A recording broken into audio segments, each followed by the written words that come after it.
Yes, welcome back. Welcome back to the Hawks Hangout, episode 12.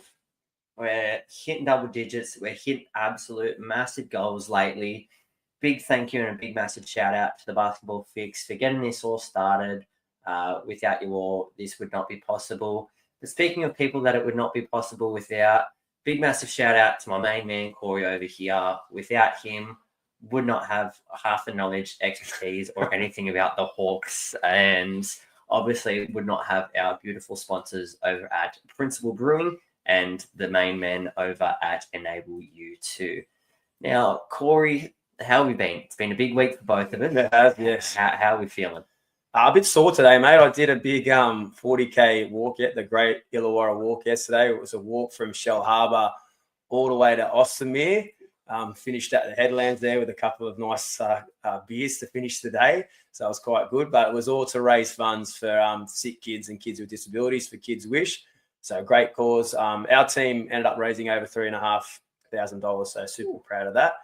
And ran into our sponsors as well along the way. We had a little tent there. They had a little tent to give lollies and water to all the walkers. So Enable U2. So I ran into Nathan, Andrew, and Nathan's daughter, Ellie. It was great to see them. Also, mate, Principal, our great sponsors. All right, I saw Big Dave Mesa. He was driving past and gave us a wave to on our walk. I wanted him to stop and maybe give us a couple of beers. I could have done with that, I have to say. But we've got one of their beers right now. We've got it in a glass today. This is one of their beers, the Principal Pilsner. It's one of my great mates, Brian Welling's favourite drop. Every Friday, I always try to have one ready for him when he gets there after school. And he loves it. It's his favourite part of the week, but it's a great drop. Absolutely beautiful. But this Wednesday, mate, we're looking to go to our sponsors to watch the big game 2. Oh, yeah. So get yourselves there. We're hoping to see a Hawks victory. It should be a good atmosphere there. I'm going to hopefully talk to them and see if we can do some little deals with them in regards to that game. So we'll keep you posted on our socials if we can sort that out for you guys. So, but first, let's go back and start with some positivity and look at that unbelievable game 3 of the semi-final series against the Southeast Melbourne Phoenix. It was an incredible game, mate. What did you think?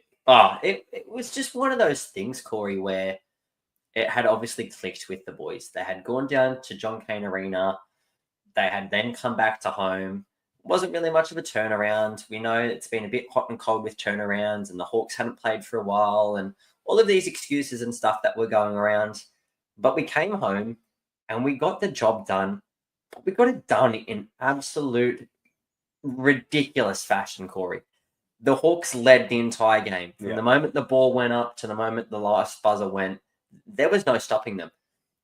Now, for me and for you and for everyone else that was watching it, if the Hawks keep playing like that, which we know they can because we've seen it, they are unstoppable. Their final score was 126-96. Yeah, okay. We had a stat there in the other episode that, Phoenix liked to win their fourth quarters, and they did. But every other quarter that they played against the Hawks, they lost by at least 10 plus points. Now, it was just absolutely huge, and it was all led from the front by our main man, Smell the Hell, and he was absolutely filthy. He had a positive plus minus of 35, Corey. That's ridiculous. It's the best any Hawks player has played this season. Yeah, he came out after a very disappointing game 2, and he was the one who led the super fast start that we really needed to get everyone's nerves settled. And we came out in that first quarter. He had 16, I believe, in the first quarter, and he was just phenomenal. He was getting to the rack, getting to the free throw line, hitting threes. Absolutely incredible performance, and it was exactly what we needed. Oh, yeah.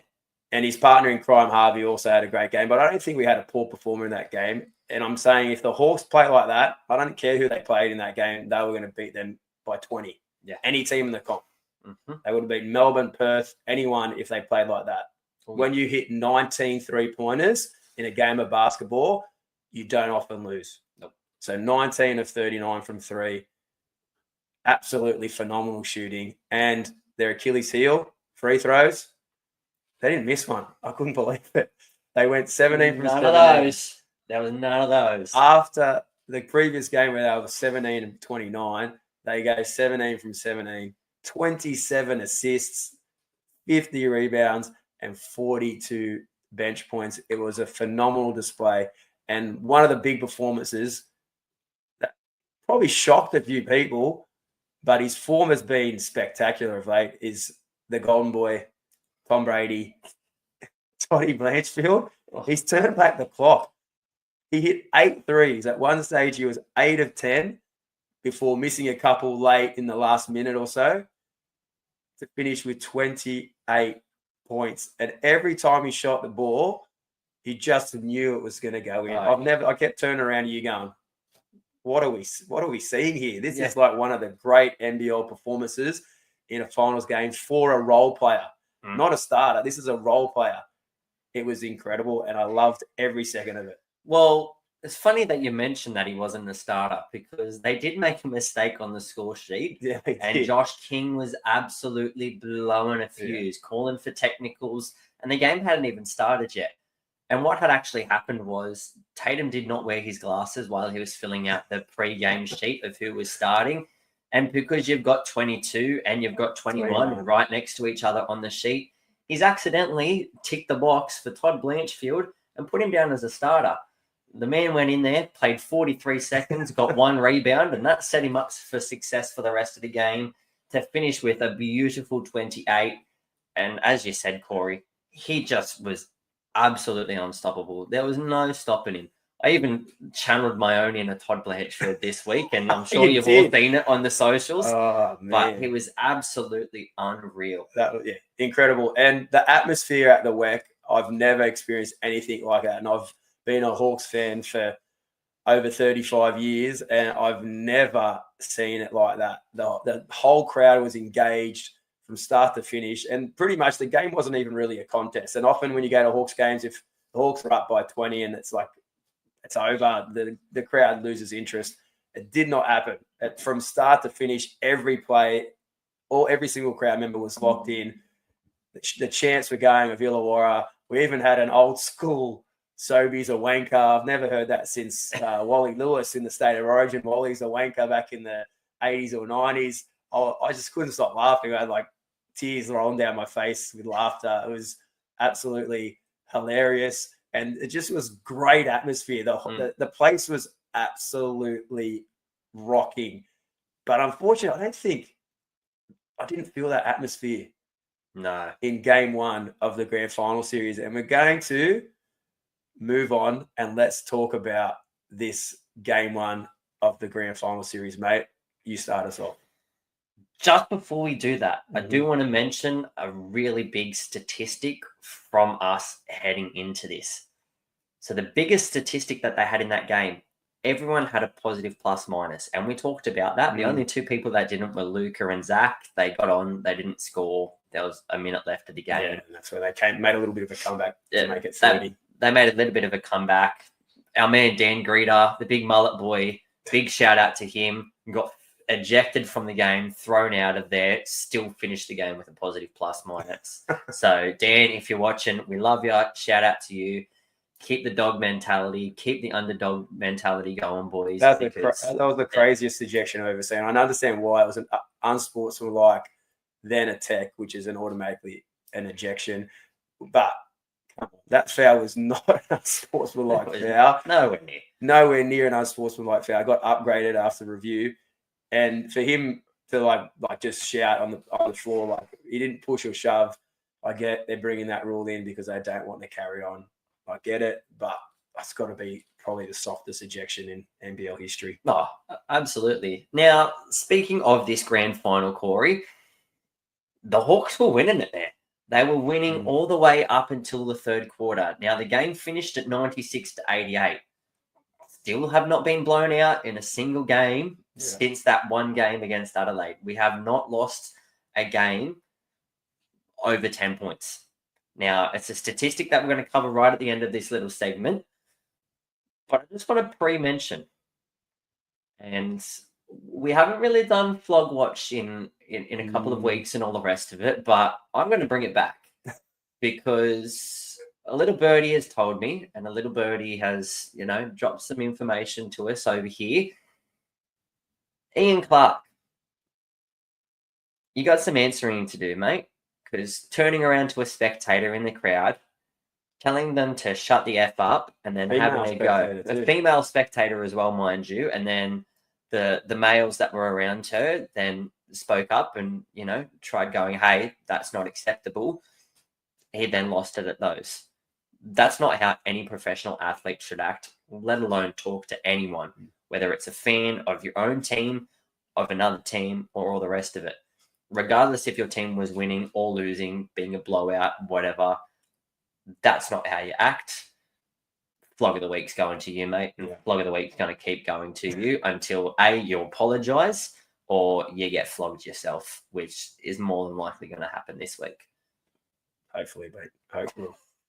But let's have a look at this game. Like, we were very strong in the first half. We led 53-43, but I have to say, a key part of the game where I felt we let ourselves down, even though we led by 10 halftime, it probably should have been more. We started the game and Melbourne were very, very poor. They couldn't seem to buy a bucket. I think Delhi literally missed 5 shots in the first 2 or 3 minutes, and we still only led like 5-3. I felt that should have been like 15-3. We didn't take advantage when Melbourne were poor. And I think moving forward, that could be a super key part of the series because Melbourne aren't poor for long periods of time. But when they are, if you don't take advantage, it's going to come back to haunt you. And it did in this game for us. We kept their best player and one of the best players in the whole competition to 4 points after 3 quarters. And I said to the people sitting next to me, this game, I think we're up by 3 going into the third quarter. Yep. This game's going to be decided by who out of the 3 of Harvey, Kell, and Goulding step up in the fourth, because all 3 of them were pretty poor at that stage. Whoever actually steps up out of those 3 in the fourth quarter will win that game. And it was Goulding. And when I say step up, he had 10 points in the and it was two threes and 4 free throws, I'm pretty sure. Yeah.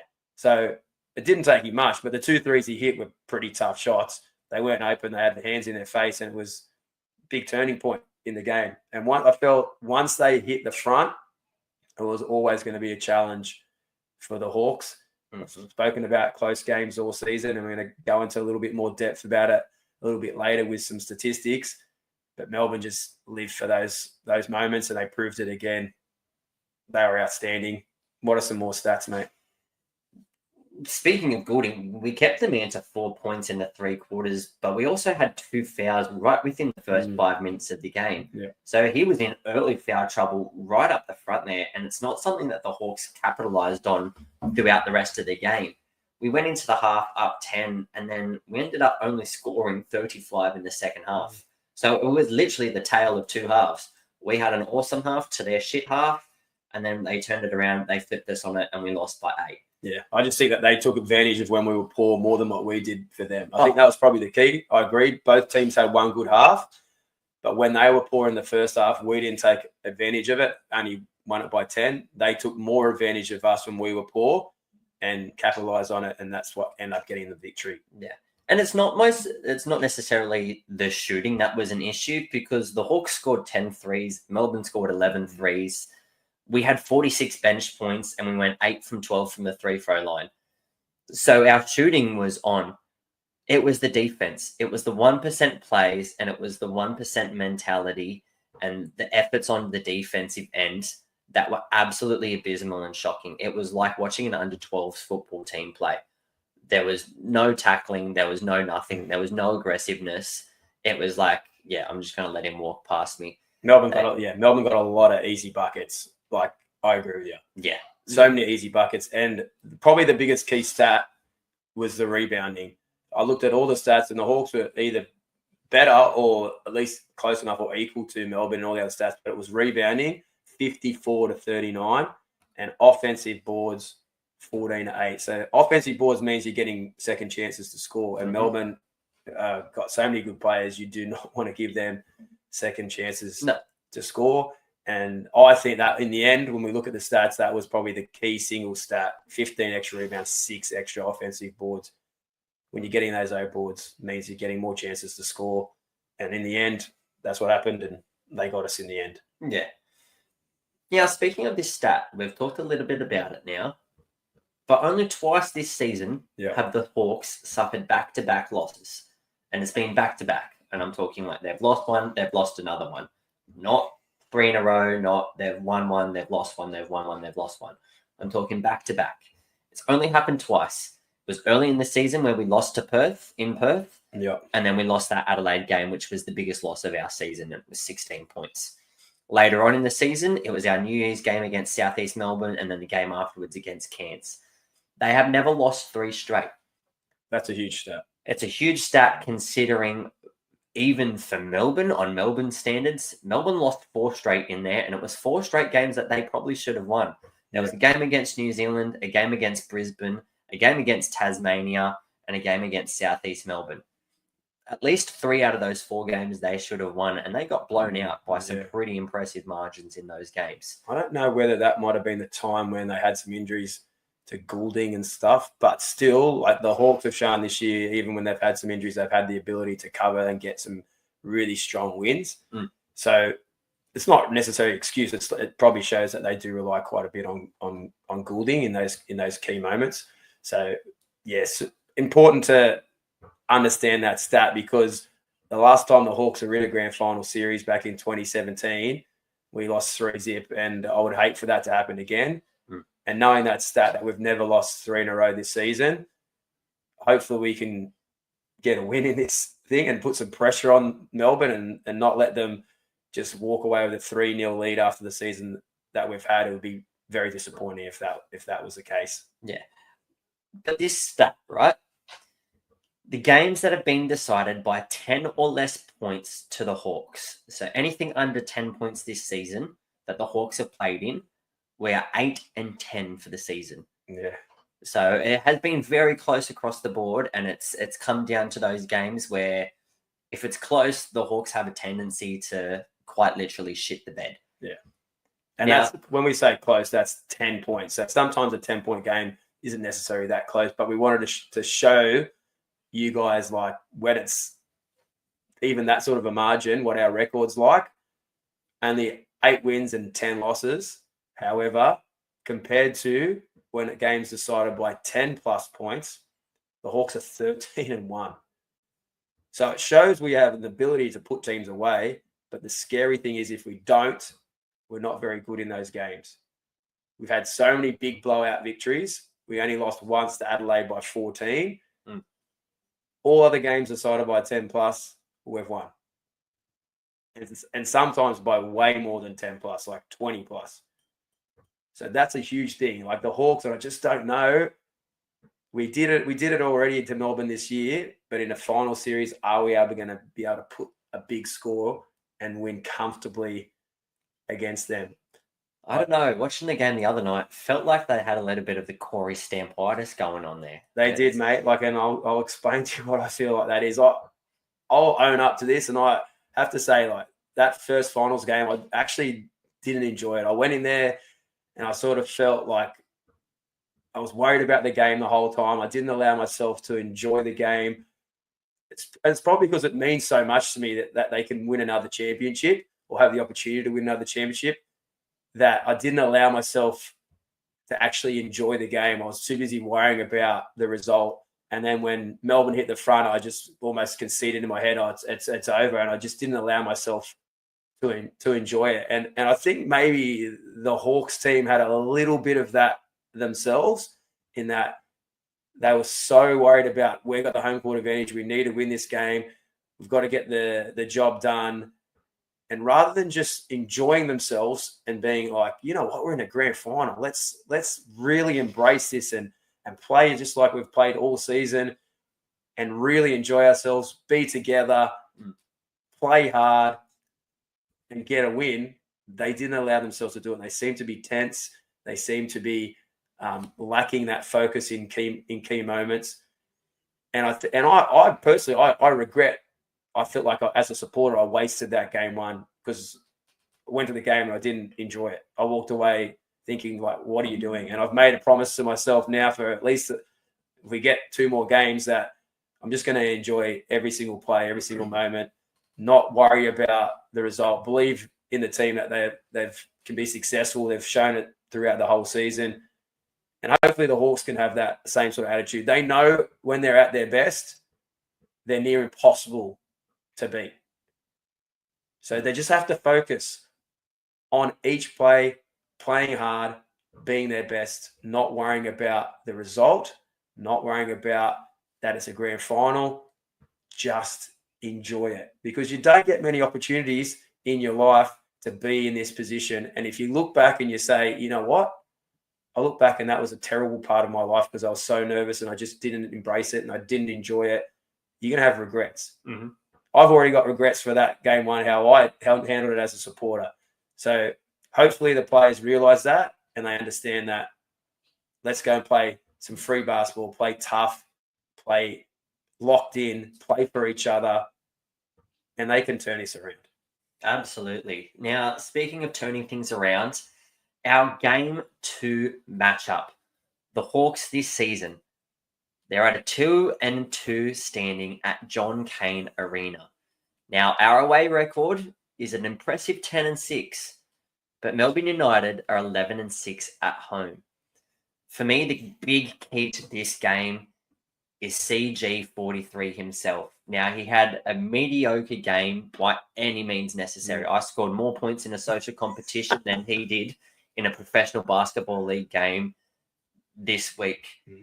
But the fact that they still won and he had 2, maybe 3 fouls by the end of the game and 14 points is absolutely scary, because this man at home with an entire sold-out crowd down there is an absolute weapon. Yeah, and we saw what he did in that game 3 decider against Perth. He was phenomenal, key moments. But I'll say one thing at that as well, because I agree with you, it's a scary prospect. We lost the game when Goulding wasn't spectacular at home. Now, we know he's not going to be that poor again at home when he goes to Melbourne. But I'll say Harvey and Kel were very disappointing in game 1. Harvey, I believe, had 9 points and Kel had 6, and that 6 included like a meaningless basket at the end of the game. So they were heavily restricted. And we were still in a winning position in that game. We led 67-64 going into the fourth quarter. And again, it was that case of who's going to step up out of those 3. And it was CG43. He stepped up in the fourth, while Harvey and Kel continued to be restricted. And of course, it was disappointing. And that was the key in the end to the victory. They got it done. So we have the whole season, I have to say, Harvey and Kel, there's been, I can't remember any time if they've had a poor game, they've had it backed it up with another poor game. Yeah. They've tended to bounce back and have a strong performance. So if that's the case, the Hawks are going to give themselves the chance to cause an upset in Melbourne in game 2. But I feel Melbourne's tactics, and it's going to continue for this whole series, is they are going to put everything into restricting those 2. And they're going to let some other players potentially have some open shots. They're going to work on percentages. They did it last game. They were happy to let Wani shoot. They were happy to let Hickey shoot from the outside. And it ended up working for them. So I guess what's going to have to happen is some players are going to have to step up. Now, our man, Squid Game 3, H.J. Lee, was incredible in minimal minutes. Oh, yeah. He was efficient. He didn't miss a shot, hit 2 threes, got an incredible and one with a nice little scoop shot on the drive to the basket. He was exceptional. I was actually a little bit confused why he didn't get some more minutes, but we're going to need someone like that. If they're restricting Kel and Harvey so much, people who are getting a little bit more space are going to have to take advantage. Toddy Blanchfield did a little bit. He hit some threes again, but wasn't obviously as good as he was in that game 3, but not going to expect him to do that every time. But we need some guys to step up. Yeah, and there was an obvious falling focus early on in the game, especially on the offensive end. Edel ran through him, and he racked up the points quite quickly. He got to 14 to 16 points by the end of the first half, and then that was it. He was put on ice for the rest of the game.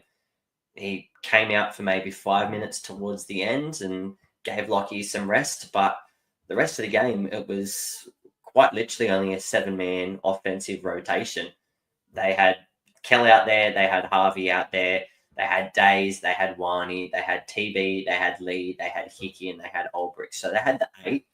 Frawling barely played. They only sent Greeter out there to get 3 fouls to get it into the bonus, to get the ball back towards the end of the game.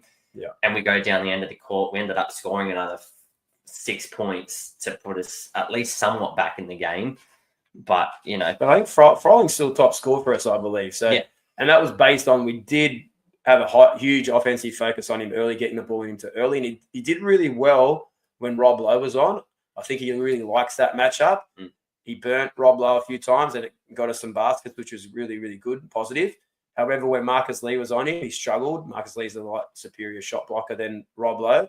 And I think Froling struggled. So I think tactically they might need to look at that. When Marcus Lee's on, maybe go with Lockie. But when Rob's on, go with Froling to see that matchup. But they need to make a little bit of adjustments, because Melbourne, to me, made the right decisions in that game coaching-wise. They made those decisions about restricting Harvey, restricting Kell. In saying that, I felt Kell was a little bit unlucky. Like, I know we could say he had a poor game, but I can remember vividly like 3 or 4 shots that actually like rimmed out and popped out when they could have easily gone in. Yeah. And that significantly changes the game. He could easily have 12 points, and it also improves his confidence. You can see when he misses a shot like that and he's like, oh, that feels good, that should go in, and it doesn't. He shakes his head and drops his head a little bit, and everyone knows basketball's a confidence game. If those fall for you, it's just a different feeling. The next shot you take, you think, well, it's going to go in. And so those little tiny things could have changed the game. We only end up losing by 8 points. And yeah, like Kell just couldn't seem to get on the floor. I don't think he scored in the first half. Or if he did, it would have been very, very late in the first half. It was very, very late, and it was like, I think he hit maybe 1 or 2 free throws, but then when he actually finally scored a bucket, it was a floater that he stood back and he was like leaning to the side going, oh my God, is it going to go in? And it finally went in. Yeah, okay, the crowd erupted, but you didn't back it up. And it's something that he took accountability for in the press conference when he had that terrible game in Melbourne and he had that 2 points. He then came back out and scored 30. Yeah. He's 100% capable of those bounce back performances. He's proven it, and I believe he's going to do it again. He seems to have that sort of mentality and attitude, which is what you like to see in a player. But some other keys to this game, I believe we need to take better advantage of when Melbourne play poorly. And they will. They're not going to play a perfect 40 minutes. They will have times in the game where they're not great. And when they're not great, we need to take advantage, whether that's knocking down some threes, making sure our defense is switched on, that they get any easy, cheap baskets to get them out of their funk. We need to be able to take advantage when they're playing poorly. Start that game to be only up 5-3 when they were so poor was very disappointing. We should have been a lot further in front. And then the end of the game, our shot selection was very disappointing. And I know Melbourne had that focus on Harvey and Kell, but when the game's on the line, I'm not too sure we necessarily need Hickey and Wani shooting threes. I know Wani hit one to cut it to 84-80, but then the very next play had the exact same shot and wasn't able to knock it down, which is disappointing. Like, don't get me wrong, Wani has the ability to hit the three, and I believe statistics show he's got one of the higher percentages. However, I'd love to see some stats. I don't know what are his percentages quarter 1, 2, and 3 compared to quarter 4. I think there'll be some difference there. It's different hitting a three in the fourth quarter compared to hitting it in the first, second, and third, because I'm telling you, Goulding's percentage in the fourth quarter will be significantly higher than it is in the other 3. Oh yeah. So that's a difference in a game and a player, and they're the players that you need to be going to in the fourth quarter when the game's on the line. You need to be running plays. Melbourne are the kings of execution. I've said it the whole season. They're the best team in the competition when the game is close. They are able to execute and get great looks. So many times in this game, they get a pass into the free throw line that would suck defenders out. They throw a lob. Jack White's getting dunks. Marcus Lee's getting dunks. Marcus Lee had like 14 points. The dude can't even score unless he's a meter away from the basket. And he had 14. I remember there was 3 of them. We fumbled rebounds that fell to him and he dunked it. That's Percenters. 1% is huge. Marcus Lee should not have 14 points. I respect him. He's a great shot blocker. He's great at finishing alley-oop plays, but man, he shouldn't be getting 14 points when he can only shoot from 1 meter away. Absolutely. Now, our quick predictions for the next 2 games. It's at least going to a game 4, but we won't cover game 4 because we've got another 2 games to cover in that time. Corey. Yes. Game 2, John Cain Arena, Wednesday. What are we thinking? Okay, my quick prediction is I think the Hawks will be better. Mm-hmm. But again, I think it's going to be a close game. And that hoodoo of losing in close games will come through again. I think Melbourne are too good in close games. And I think we'll go down by 2 or 3 points. Mm-hmm. So we'll be down 2-0. I do think they will bounce back in game 3. And we will put a potentially big score on them and win comfortably to get it to 2-1 and get ourselves back in the series. But then we're going to have to somehow win an away game. That's how I see the next 2 games playing out. What about you? Yeah, absolutely. I'm going to take the flip side of that. I see them getting a sneaky one now and bouncing back and getting a sneaky one now at Melbourne. I can see them then going up by at least maybe 3 or 4. It's going to be a close game no matter what. I then am the same as you. They're going to come back home. They're going to be firing after that. It's going to be a Sunday game on Sunday the 16th. And the boys are going to be coming out firing, knowing that it's tied, it's reset. They're back in front of their home fans. They don't want to let it down again. They'll come out, they'll put a decent score on them, and they'll go up 2-1 in the series. Looking then forward at that, while we've got a bit of time before we wrap up the episode, Corey, we've got a game 4 in John Cain Arena. Now, you're saying that the Hawks are going to be down 2-1. Do you see them winning that 4th game in John Cain Arena and bringing it back home for a game 5, or do you see it wrapping up? I'm going to say I don't want to look too far ahead. We won't look at game 4 unless it's needed, I think, because it's like you don't want to look too far ahead. I'm hoping the Hawks can get a win to send it to a game 4. Mm-hmm. But at this stage, I'd rather see what those next 2 games hold before we make sort of predictions for that game 4. I'm hopeful that there's going to be a game 4. And I'm grateful that we do have another home game. And I can tell you I'm going to be enjoying every single second of that home game at the WEC because the grand finals don't come around too often. And I don't want to be in the mindset that I was in game 1. So I'm going to definitely enjoy myself. It's going to be a great fun day Sunday, and we're going to have a lot of fun, buddy. Absolutely. Now, unfortunately, that is all we have time for today. As always, we appreciate you watching, following our Instagram, liking, commenting, reposting, resharing, absolutely everything you do. The engagement's been absolutely huge lately over on our socials. Once again, big massive shout out to the Basketball Fix and then our amazing sponsors over at Principal Brewing and Enable to U2.